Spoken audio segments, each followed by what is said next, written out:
Total news का final opinion poll देख रहे हैं, एमसीडी का सेमीफाइनल। लेकिन ये जंग बेहद दिलचस्प है क्योंकि इसका बहुत बड़ा व्यापक प्रभाव पड़ने वाला है। और आइए आपको दिखाते हैं कि पहले राउंड में क्या कुछ सामने आया है, क्या तस्वीर बनती हुई नजर आ रही है, क्या कहते हैं जनता का मूड, क्या है रुझान। एमसीडी उपचुनाव पर टोटल न्यूज का ओपिनियन पोल। पहले राउंड की 4 सीटों का रुझान। पहले राउंड में आम आदमी पार्टी को 2 सीट मिलने का अनुमान, बीजेपी को 1 सीट मिलने का अनुमान, तो कांग्रेस को भी 1 सीट मिलने का अनुमान, जबकि निर्दलीय को यहां कोई सीट मिलती नजर नहीं आ रही। तो हमने आपको दिखाया पहला राउंड और रुझान ये कहता है कि आम आदमी पार्टी को 2 सीटें मिलती नजर आ रही हैं, बीजेपी के पास 1 और कांग्रेस के पास भी 1 सीट जाती नजर आ रही है। रुझान है, ये पहला राउंड है, ये 4 वार्ड्स के आपको हम रुझान दिखा रहे हैं। कुल मिलाकर 13 सीटों पर उपचुनाव होने हैं, ये 4 सीटों के रुझान हैं।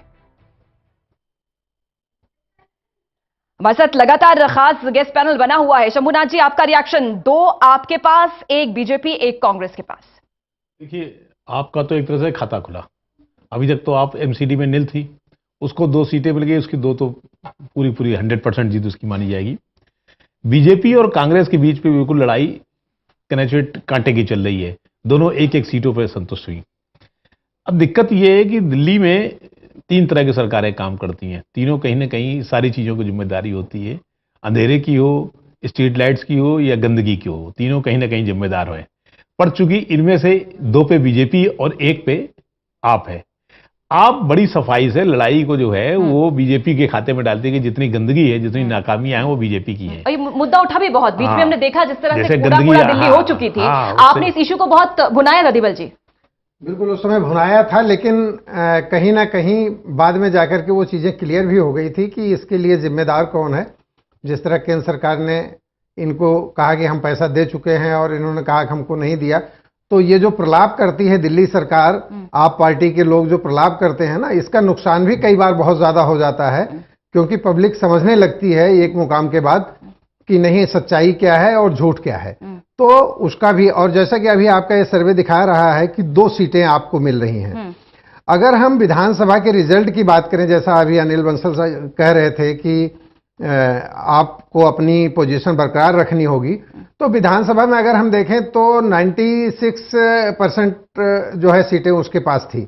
तो उसको उस हिसाब से अगर देखें तो इस 4 में वो 50 पे आ जा रही है, तो वो अपना वोट बैंक जो है उसको बरकरार नहीं रख पा रही है।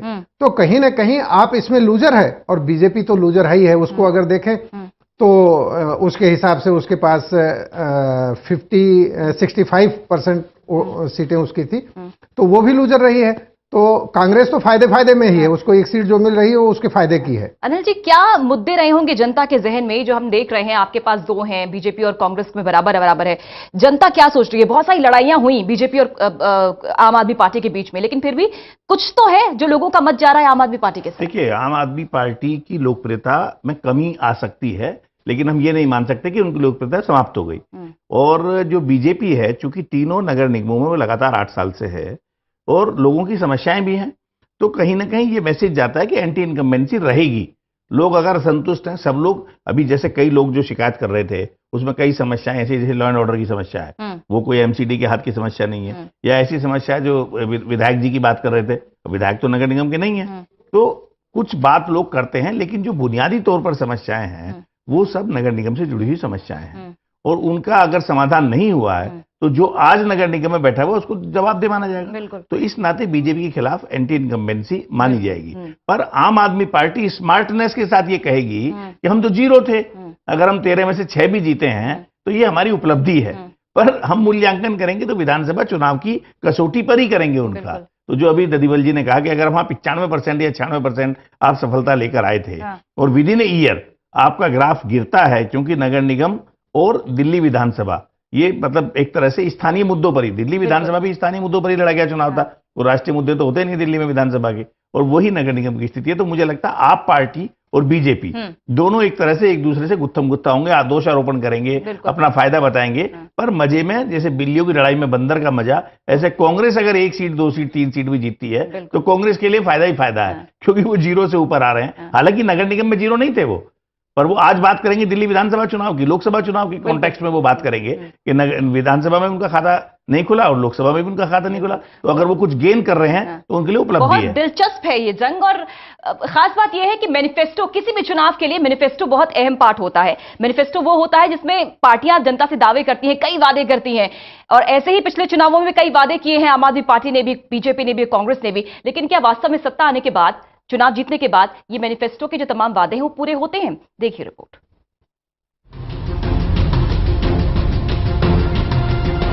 चुनाव के समय हर पार्टी जनता के बीच पहुंचकर उनकी सबसे बड़ी हितैषी होने का दावा करती है।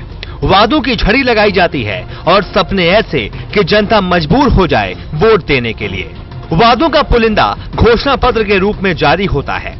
एमसीडी उपचुनाव की तैयारियों के बीच भी घोषणा पत्र को लेकर समीक्षा की जा रही है।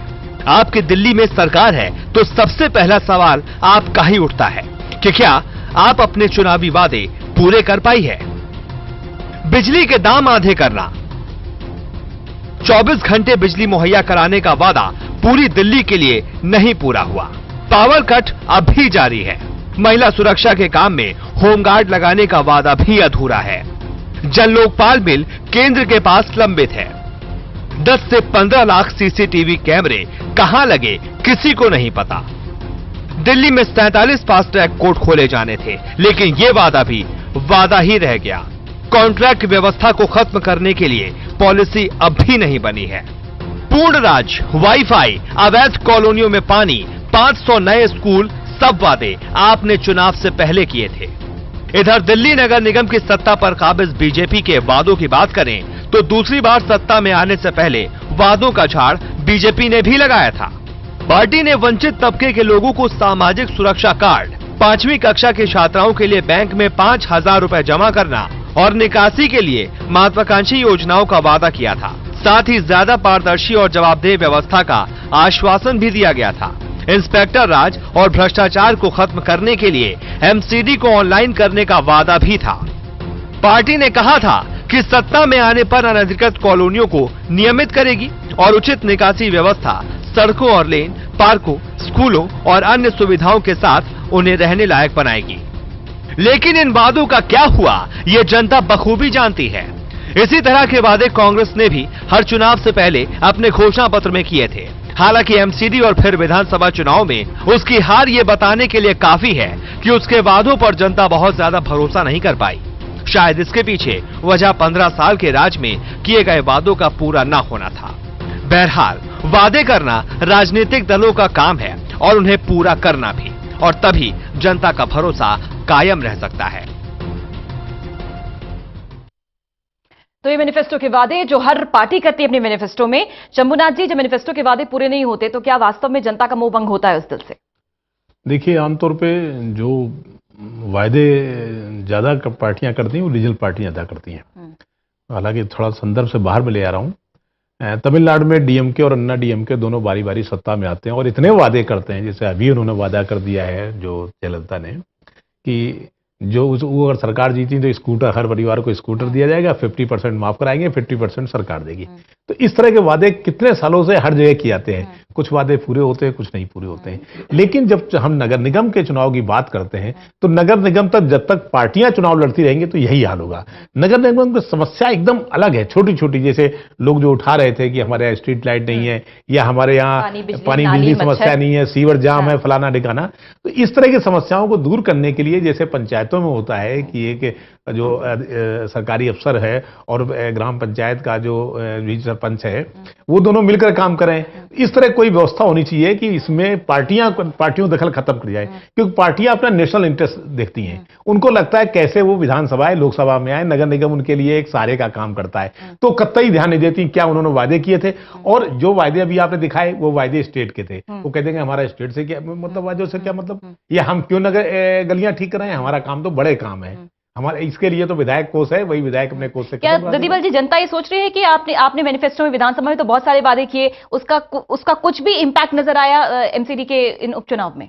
बिल्कुल, उसको हम खारिज नहीं कर सकते हैं, क्योंकि विधानसभा में जो आपने वादे किए थे उसका असर कहीं ना कहीं उसी जनता पे तो पड़ रहा है। चाहे आप विधानसभा से उसको सुविधाएं दीजिए, चाहे आप उसको केंद्र सरकार से दीजिए, चाहे आप उसको लोकल बॉडी से दीजिए, दिल्ली में मल्टीपल एजेंसीज हैं।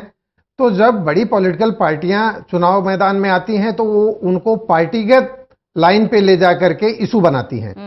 डिपेंड ये करता है कि कौन अपने इशू को कितना तरीके से मतदाताओं तक ले जा पाता है, किस तरह से उनको समझा पाता है, उसी के हिसाब से उसको नफा नुकसान होता है। हाँ। लेकिन इतना तो तय है कि पार्टियों की तरफ से जो चुनावी वादे किए जाते हैं वो सब वादे पूरे करने के लिए नहीं होते हैं, वोट जुटाने के लिए होते हैं। आप केंद्र में भी देख रहे होंगे, राज्यों में भी देख रहे होंगे, और अभी जिन 4-5 राज्यों में चुनाव हो रहे हैं वहां भी देख रहे होंगे, और दिल्ली के म्युनिसिपल अनिल जी, कॉर्पोरेशन। लेकिन बहुत सारे लोगों का रिएक्शन ये था पानी के इशू को लेकर, क्योंकि जब आम आदमी पार्टी की सरकार दिल्ली में आई तो पानी माफ का उन्होंने सबसे बड़ा मुद्दा उठाया था। लोगों के जहन में वो याद है, मैनिफेस्टो का वो जो वादा था वो याद है अब तक। देखिए, मैं तो, अगर आप अदरवाइज पूछे हैं तो जो वायदे होते हैं आमतौर पर झूठे ही होते हैं।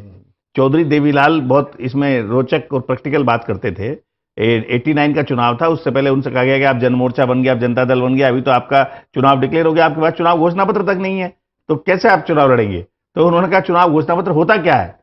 उसको तो लोग सिर्फ मतदाताओं को मूर्ख बनाने के लिए बनाया जाता है, और चुनाव के बाद उसको रद्दी की टोकरी में डाल देते हैं। तो उन्होंने कहा सब 4 चुनाव घोषणा पत्र अच्छे सब पार्टियों के रखेंगे, उनमें से सारे वायदे निकाल लेंगे, कट एंड पेस्ट करेंगे और नया घोषणा पत्र तैयार हो जाएगा।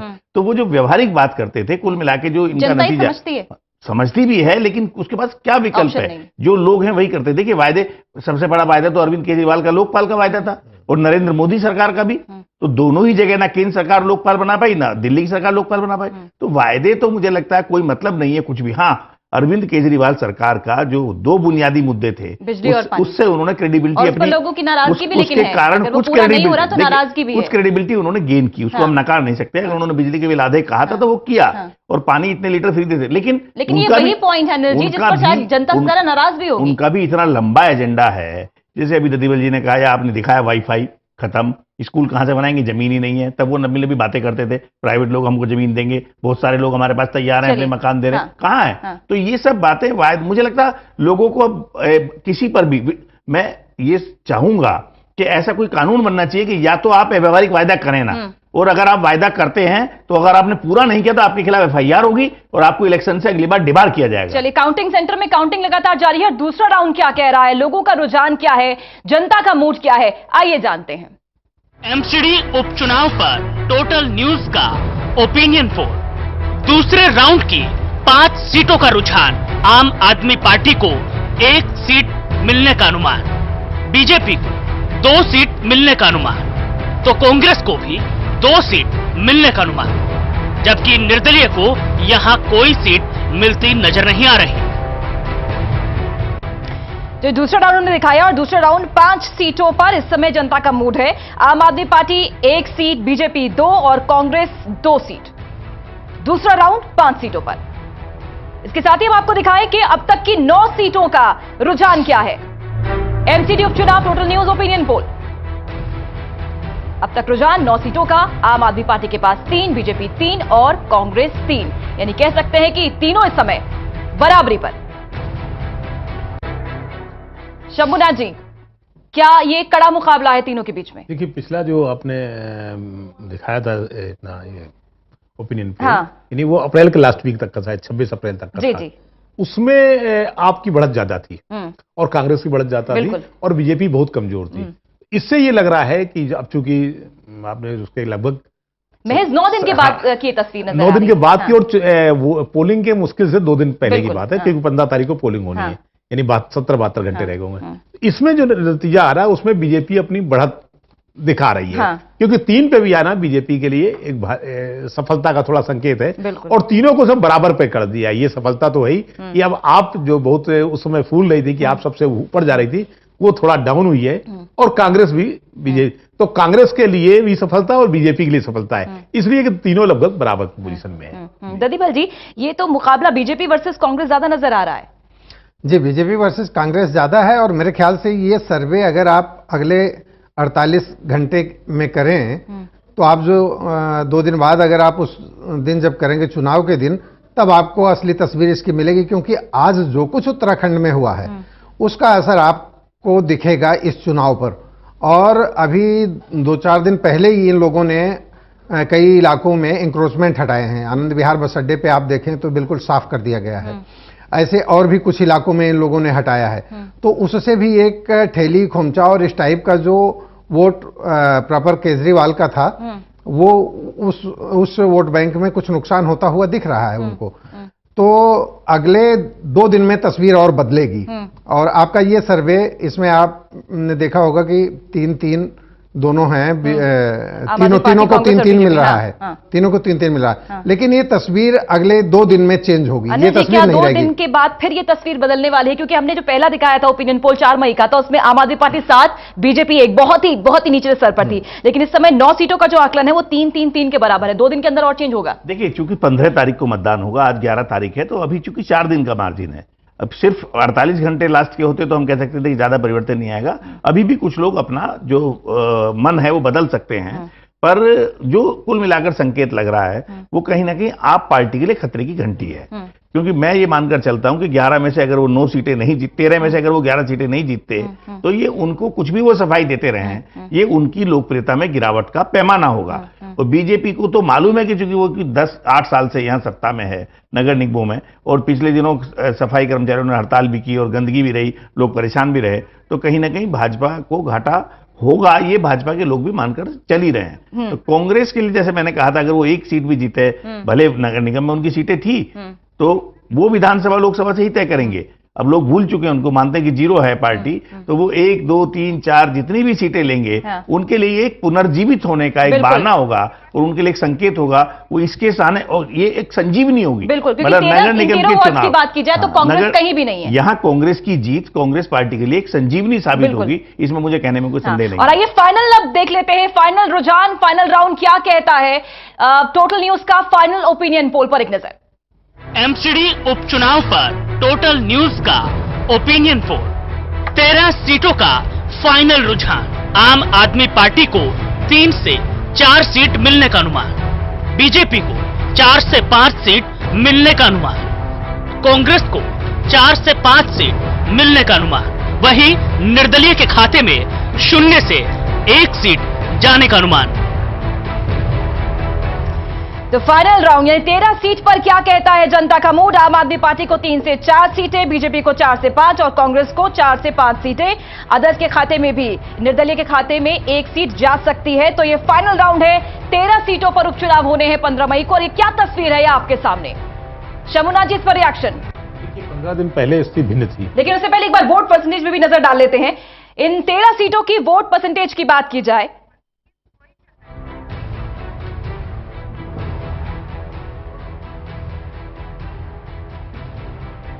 चलिए वोट परसेंटेज भी आपको दिखाएंगे, लेकिन शंभुनाथ जी आपका रिएक्शन। 15 दिन पहले स्थिति भिन्न थी, तब आप पार्टी एकदम से इन 13 सीटों में से 7 पे बढ़त दिखा रही थी और कांग्रेस 5 पे थी, बीजेपी कुल 1 पे थी। स्थिति अलग हो गई। अब लगता है आप पार्टी एक तरह से खाने में जा रही है और लड़ाई जो उपचुनाव में है वो कांग्रेस वर्सेज बीजेपी हो गई है। और अब स्थिति, जैसा कि अब बाकी दोनों साथी हमारे कह रहे थे, ददीबल जी और अनिल जी, कि 2 दिन में स्थिति भी बदल सकती है और हो सकता है कि आप पार्टी को और कमजोर होना पड़े और लड़ाई सिर्फ कांग्रेस और बीजेपी के बीच। ददीबल जी, ये तो उपचुनाव है, 1 साल बाद के लिए कहा जा रहा है कि सेमीफाइनल्स हैं। क्या इतना मौका मिलेगा, इतना मौका है कि आम आदमी पार्टी आगे बढ़ सके या कांग्रेस को और स्ट्रेंथन का मौका मिलेगा? देखिए, अब जो कुछ करना है कांग्रेस और आपको ही करना है, क्योंकि इस बाई इलेक्शन से भाजपा का बहुत कुछ नुकसान नहीं होने जा रहा है, खास करके म्युनिसिपल कॉर्पोरेशन में। बीजेपी रूलिंग में है, 3 नगर निगमों में है, इसलिए उसको ये डर नहीं है कि हम बाहर जा रहे हैं। हाँ, वो अपने नाक के लिए जरूर ये लड़ाई लड़ रही है कि उसको जो भी मिल जाएगा, लेकिन वो रूलिंग में है तो वो 1 साल रूलिंग में रहेगी। लेकिन कांग्रेस और आपके लिए ये थर्मामीटर होगा। आप अपनी पूरी जोर आजमाइश करेगी अपने वोट परसेंटेज को बचाने के लिए, अपनी साख को बचाने के लिए। आप देख रहे हैं कि 28.8 मतलब 29% और 29% के आसपास तीनों लोगों का आ रहा है। और अगर आप 29% लेकर के आती है तो ये उसके लिए बड़े शर्म की बात है। और बीजेपी के पास अगर आ रहा है ये वोट तो उसके लिए उतना नुकसानदेह नहीं है।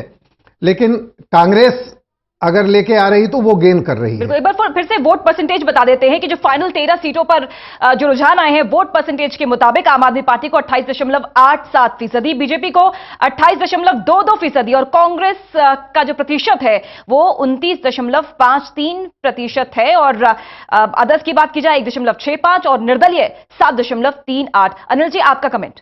देखिए, जो आम आदमी पार्टी है, मुझे लग ये रहा है कि जैसे ये जो ओड इवन स्कीम आई है ना, वो कुछ लोग चाहते हैं कि दिल्ली में प्रदूषण ना हो, लेकिन इसको लोग एक तरह से नाटकबाजी, ड्रामेबाजी, लोगों का ध्यान हटाना, अपने वास्तविक वायदों से भटकना, क्योंकि ओड इवन का वायदा नहीं था, प्रदूषण कम करने के लिए दूसरे सकारात्मक और टिकाऊ उपाय किए जाएं, ये उनको करना था। ये ले आए और बार बार केंद्र के साथ टकराव। तो लग ये रहा है कि अगर ये नतीजे रहते हैं कि 3 या 4 सीटों पर 13 में से नगर निगम की उपचुनाव में आम आदमी पार्टी सिमटती है, तो आम आदमी पार्टी के लिए खतरे की घंटी है। उनके लिए संकेत है कि आपका ड्रामेबाजी, नाटकबाजी, नौटंकी ये नहीं चलेगा। आप लोग सीरियसली काम चाहते हैं, अपने जो वायदे हैं उनको पूरा करिए आप, और केंद्र सरकार के साथ लगातार टकराव या नरेंद्र मोदी के साथ टकराव। आप दिल्ली के मुख्यमंत्री हैं, तो दिल्ली पर आप फोकस नहीं कर रहे, आप पंजाब में जा रहे हैं, आप यहां जा रहे हैं, तो ये सब मुझे लगता है इसका प्राइस इनको पे करना पड़ेगा केजरीवाल पार्टी को। शंभुनाथ जी, कांग्रेस इतनी अग्रेसिव नजर आई, हालांकि विधानसभा के बाद वो शून्य थी, लेकिन उसके बावजूद भी अजय माकन इस तरह रिवाइव कर रहे थे। राहुल गांधी हर मुद्दे पर नजर आए मैदान में, खूब सक्रिय अग्रेसिव तरीके से कांग्रेस कर रही है बैटिंग। क्या उसका फायदा नजर आ रहा है? फिलहाल तो इसका फायदा जो हम देख रहे हैं वो कहीं ना कहीं बीजेपी का दिखाई पड़ रहा है। ठीक है, कांग्रेस वोट परसेंटेज ज्यादा है, उसकी सीटें बीजेपी के बराबर आ रही हैं, और खासतौर पे जो उत्तराखंड प्रकरण हुआ है उसके कारण भी उसके मनोबल बढ़ा है। लेकिन जो पिछली बार यानी 15 दिन पहले जो स्थिति थी उससे अलग हुआ है। इसमें कुल मिला के जो गोल हो रहे हैं वो कहीं ना कहीं अरविंद केजरीवाल की आम आदमी पार्टी हो रही है। लड़ाई कांग्रेस और बीजेपी में बनती जा रही है। लगता है कि शहरी वोट आगे भी 2 ही पार्टियों में बटा करेगा, खासतौर पर दिल्ली का वोट या तो बीजेपी या तो कांग्रेस। आम आदमी पार्टी उभरी थी और शायद आम आदमी पार्टी जिस तरह से उभरी उसी तरह गायब भी हो जाए। और आइए एक बार नजर डाल लेते हैं कि वोट परसेंटेज क्या रहा। एक नजर डाल लेते हैं इस तस्वीर पर कि टोटल न्यूज ने जिस तरह से ओपिनियन पोल किया है उसमें क्या रुझान रहे, जनता का मूड क्या रहा, फाइनल राउंड में 13 सीटों पर क्या वोट परसेंटेज रहा, उस पर एक नजर। आम आदमी पार्टी 28.87%, बीजेपी 28.22% और कांग्रेस 29.53%। ये फाइनल राउंड, 13 सीटों पर उपचुनाव होने हैं 15 मई को। अदर्स के पास 1.65 और निर्दलियों के पास 7.38%। और आइए अब दिखाते हैं आपको कि 4 मई का जो हमने ओपिनियन पोल दिखाया था उसके मुताबिक क्या उस समय तस्वीर थी। उस समय हमने दिखाया था आम आदमी पार्टी को 7 सीटें मिली, बीजेपी को 1 और कांग्रेस के पास 5 सीटें गई थी। ये 4 मई को हमने जो ओपिनियन पोल दिखाया था उसके मुताबिक ये तस्वीर थी। लेकिन अब तस्वीर और हालात बिल्कुल बदल गए हैं और उस समय का वोट परसेंटेज, 4 मई का वोट परसेंटेज, आम आदमी पार्टी को 35.22%, बीजेपी को 24.54% और कांग्रेस को 28.82%। यह उस समय की तस्वीर थी जब 4 मई को हमने आपको टोटल न्यूज का ओपिनियन पोल दिखाया था। और आइए नजर डालते हैं कि 2015 में विधानसभा चुनाव के दौरान वोट परसेंटेज क्या रहा था तीनों ही बड़े दलों का। आपने सबका सफाया किया था। 53.40% उस समय वोट परसेंटेज था आम आदमी पार्टी का, बीजेपी के पास 32.20% और कांग्रेस का 9.70% उस समय का वोट परसेंटेज था। विधानसभा चुनाव में सबका सुपड़ा साफ कर दिया था आम आदमी पार्टी ने, 67 सीटें हासिल की थी, कांग्रेस 0 पर पहुंच गई थी। ये उस समय की तस्वीर आपको दिखा रहे हैं विधानसभा चुनावों के वोट परसेंटेज की। और सीटों में भी डालते हैं नजर। 2015 विधानसभा चुनावों में किस तरह से आम आदमी पार्टी ने झाड़ू फेरा था दिल्ली की राजनीति पर, 67 सीटें लेकर इतिहास रचा था। बीजेपी के पास महज 3 सीटें और कांग्रेस 0 पर पहुंच गई थी। और फाइनल कमेंट्स के लिए अब फाइनल कमेंट, बहुत ही कम समय रह गया। शंभुनाथ जी, क्या लगता है आप और बीजेपी की लड़ाई में जो कांग्रेस को बहुत फायदा मिला? हाँ, नुकसान तो जो परसेंटेज से दिखाई पड़ रहा वो कांग्रेस के खाते में ज्यादा गया है, क्योंकि जो 2015 का विधानसभा चुनाव था उसमें 53% से ऊपर वोट था आपका और बीजेपी का 32% से ऊपर था, जबकि कांग्रेस का बहुत ही कम 7 पॉइंट समथिंग था। लेकिन अब कांग्रेस का ही सबसे ज्यादा दिखाई पड़ता है 29 पॉइंट समथिंग। इसका मतलब है कि फायदा दोनों की लड़ाई में, खासतौर पर अरविंद केजरीवाल जिस तरह से भिड़े हुए हैं केंद्र से, उसका फायदा कांग्रेस को मिला है। Final comments. बिल्कुल ठीक, शंभुनाथ जी जैसा कहा कि इन दोनों की लड़ाई में तीसरे का फायदा हो रहा है। भाजपा और आप के बीच में जिस तरह से केंद्र और राज्य के बीच टकराव चल रहा है, नेताओं के बीच बयानबाजियां हो रही हैं घटिया स्तर की, उन सब का फायदा उठा रही है कांग्रेस और गुपचुप तरीके से अपना उसने वार्ड लेवल तक का मैनिफेस्टो जारी किया, एग्रेसिव प्रचार कर रहे हैं। और अगले जो 3-4 दिन बचे, 4-5 दिन बचे हैं उसमें, क्योंकि एक हफ्ते में ये तस्वीर आपकी बदल के आ गई है यहाँ पर, तो अभी अगले 4-5 दिन में वो तस्वीर जिस तरह से बदलेगी, हो सकता है कि कांग्रेस का वोट बैंक और बढ़े, आप और लूजर हो, और हो सकता है कि आप फिर किसी तरह का कोई रायता फैला दे, जिस तरह वो लोग नाटक ड्रामेबाजी करते हैं, तो कहीं वो गेन भी कर सकते हैं। दोनों चीजें हैं। Anil ji, final comment. देखिए, आम आदमी पार्टी को खोना ही खोना है, क्योंकि अगर आप शिखर पर पहुंच जाते हैं तो वहां आप लंबे समय तक ठहर नहीं सकते, है ना। आपने 54% वोट लिए, 70 में से 67 सीटें जीती। ये सफलता का ग्राफ कभी भी आपको दोबारा हासिल नहीं होगा। इसके हमारे पास अतीत में बहुत उदाहरण है। 425 सीट लेकर राजीव गांधी आए थे, फिर कांग्रेस का क्या हुआ। तो हमेशा हमने देखा जितनी बड़ी जीत उतनी बड़ी जिम्मेदारी होती है, और जहां भी चूके तो आपका ग्राफ देखिए, इसके मतलब ये इनको तो खोना ही खोना है। इनके लिए सबसे बड़ी खतरे की घंटी होगा ये उपचुनाव। बहुत बहुत शुक्रिया आप तीनों खास मेहमान का, शमुना शुक्ला जी आपका भी, ददीबल जी आपका भी, और अनिल बंसल जी आपका भी बहुत बहुत शुक्रिया। टोटल न्यूज का आप फाइनल ओपिनियन पोल देख रहे थे। 15 तारीख को वोटिंग होनी है 13 वार्ड्स पर, और हलचल काफी बड़ी हुई है। और जिस तरह से अनिल बंसल जी कह भी रहे थे कि सभी के लिए प्रतिष्ठा का सवाल है, ये थर्मामीटर एक तरह से कांग्रेस और आम आदमी पार्टी के लिए, लेकिन बीजेपी के लिए साख को बचाने का समय है, संभलना होगा। 4 दिन महज शेष है, तस्वीर बदल भी सकती है। एक ब्रेक का वक्त हो गया है। टोटल न्यूज पर खबरों का सिलसिला लगातार जारी है।